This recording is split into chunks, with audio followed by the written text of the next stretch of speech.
Yo, what's up guys? This is Don. This is Sammy Lee, and we're the Soul Brothers, and today we're gonna have our review of the CrazyLight Boost 2015.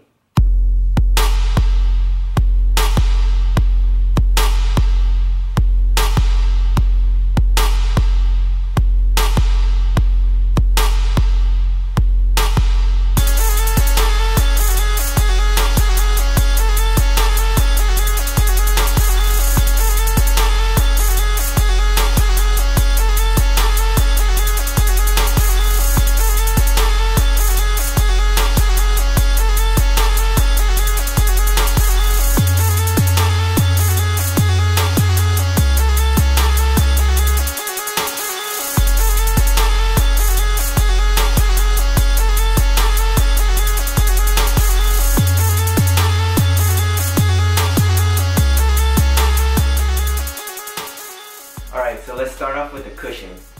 So Adidas implemented their Boost technology into this shoe, but it's only in the heel. Okay, so what do you think about the Boost? The Boost was awesome. Yeah. I really liked it. Yeah. Of course, you know, I wish there was more of it through the whole shoe, through the whole sole, but it really did a lot for me. You know, I have bad shin splints. Right after I started wearing these, my shin splints went away almost immediately. The next day they were gone. And they haven't been around since. This is all I've been playing in. Yeah. Just walking around in the shoe, you can feel the boost, and it's really amazing. So when you do heel strikes, you're covered, right? For sure. But in the forefoot, you have Adidas, which is a pretty soft kind of cushion. It's a really low to the ground kind of feeling, right? This shoe gives you a really low to the ground feeling. If you're a guard, I think you would really like it, but for me, I felt like it was really thin. And I didn't really get any responsiveness from it. Yeah, when it comes to cushions, Sam is probably about 50 pounds lighter than me. I'm a lot bigger than he is, so yeah. I'm feeling the cushion a little bit different. So I can really feel the cushion a lot more than he can, probably, at certain times. So it's good that we have like both sides of it, you know, from a smaller perspective and also a little bit of a bigger perspective. And for me, the Boost was really good. And the Adidas Plus was pretty good too. I wasn't that mad at it. I thought I wasn't really going to like it much. Alright, so now let's go on to the traction. So Adidas implemented a regular herringbone pattern onto the rubber outsole of the shoe. And it's a really soft rubber. The traction was actually pretty good, right? Yeah, it was, you know, you can't really go wrong with herringbone. But the rubber compound they're using is really nice. It gripped really well. Yeah. In clean courts, our 24-hour fitness is pretty clean. Yeah. Dusty courts, I'm not so sure. It wasn't really sticking, and no dust was really sticking to this at all. Yeah, I mean, like, for some reason, our 24 has been pretty clean lately, so... Yeah, it's hard. Yeah. It's hard to give you a dusty opinion, but we wouldn't really recommend playing these outside because the rubber seems pretty soft. The herringbone is pretty pliable. You can feel it moving. Yeah. So that's probably not going to be too durable outside. And these shoes aren't squeaky. At first when we tried it on, it wasn't squeaky at all. Yeah. But after we broke it in, like after a few days, it started squeaking a little more and the traction got a little better. Sure. Yeah, and so here's a squeak test for you guys. Alright, so let's go to lockdown and fit. Alright. Lockdown in this shoe and fit is what ruined the shoe for me. Yeah.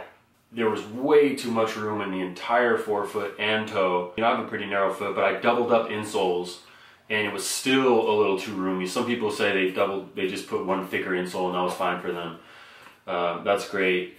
Even when I did that, my foot was sliding around. I never once had it to where my heel would stay down in the shoe. It always was just sliding up and down a little bit. And it just kind of felt unsafe. You know what I mean? Yeah. Which is a big bummer because there's so many other parts about the shoe that I love. What do you think? Well, yeah, same with me. I mean, if you're gonna make a knit material, I think you would want it to go like right over your foot, right? Yeah. So, but there's a lot of room on top of your toe, which I don't like at all. Also, like I'm so used to I love Flywire, Nike's Flywire. Yeah. And I was really stoked to use this because they have like their type of Flywire, except it's a strap, which I was actually into. Mm-hmm. But then me and Sam were looking closer, and the straps are actually sewn to the eyelets. Yeah, what the hell, man? So it's not even as to where when you tighten this down, it's going to be pulling on the strap at all. It might as well just be attacked. They might as well not even be any straps there. Is basically what I'm saying. As far as being true to size, you know, I would maybe say go down half a size, but the length was good for me. Yeah, length was good. All right, so let's go on to materials. So Adidas uses their prime knit technology for their materials, and it's really soft. There's really no breaking time, which I really love about this shoe, but it doesn't go right over my foot, right? Or right over my toes, which I didn't like. But the prime knit itself is really, really dope. So right here where the ankle collar is a synthetic suede. It's like a really cheap feeling suede, which we really didn't like at all.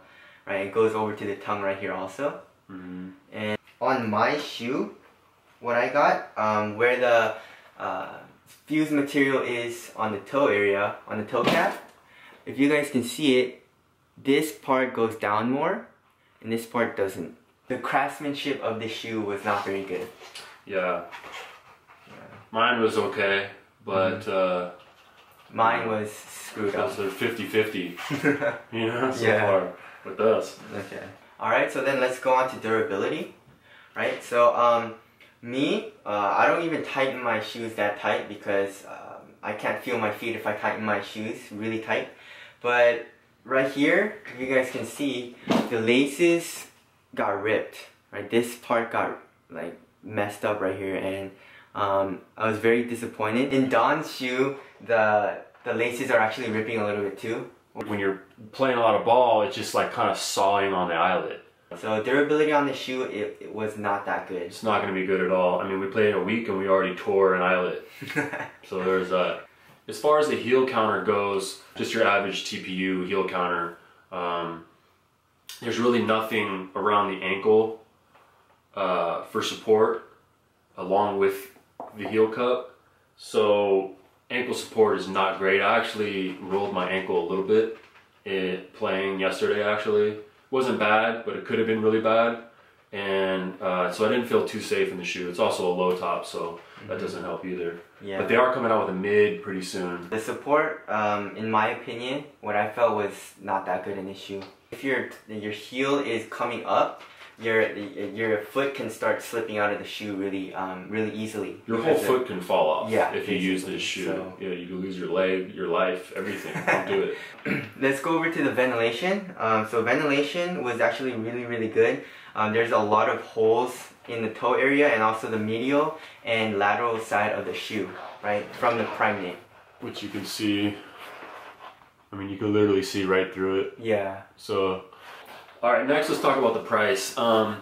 This is kind of a budget model. And the price was what, $130? Yeah, $130 retail. $130 retail. That's not a bad price for you know, a high performance basketball shoe really nowadays. You know, you got a lot of the higher end signature shoes up into the $200-300s, which is crazy. Yeah. We both really like the looks of the shoe, like the aesthetics. Yeah. So I think it looks really awesome, and also it's a really great casual shoe because you have the boost in the heel and it feels amazing, right? And it looks really good. Alright Don, so would you recommend this shoe to our viewers? You know, this is one of the most polarizing shoes I've ever owned. I would have to just say no. Same? Yeah. I would just have to say no. I couldn't recommend it. There's certain things that I love so much about the shoe. The boost in the heel is just amazing. The prime knit is great. The traction I was impressed with also, and the Adiprene Plus I was actually impressed with. So the cushion was really good, but the fit completely ruined the shoe for me, and I was so bummed out about it. I kept trying to come up with a solution: double sock, one sock, you know, 5 pairs of socks, no socks. But I couldn't figure it out. And when you buy a basketball shoe, it shouldn't be a riddle to try to figure out how to get the shoe to be comfortable. You know, you spend your money, you should be able to just lace it up and play it. Maybe a few break-in days, but yeah. Well, the only thing I really liked about this shoe was the ventilation, and the prime knit, the good traction, and then the heel, right? The boost in the heel. and that's about it. So that was our review of the 2015 CrazyLight Boost. Yep. We are the Soul Brothers. See you next time.